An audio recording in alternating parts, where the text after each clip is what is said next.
I always thought libraries were havens of peace, a place where the whispers of turning pages could lull even the most anxious mind.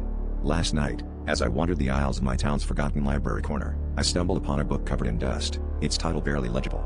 Curiosity got the better of me, and I opened it, only to find a chilling account of a life that mirrored mine down to the smallest detail. Every chapter felt like a diary entry I had never written, from childhood memories to the very thoughts I had yesterday.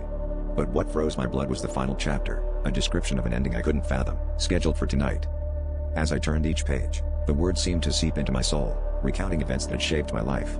From the scar on my knee from a childhood accident to the heartbreak of my first love, the book knew it all. It felt like someone had been watching me my entire life, documenting every moment with eerie precision. I flipped to the next page, and there it was, a chilling description of a man in a gray coat watching me from the shadows, a figure I had noticed on my walk to the library. The book described him as the harbinger of my fate, destined to meet me at midnight. Desperation clawed at me, and I tried to leave the library, but the door wouldn't budge. It felt as though the building had grown a consciousness, trapping me within its walls.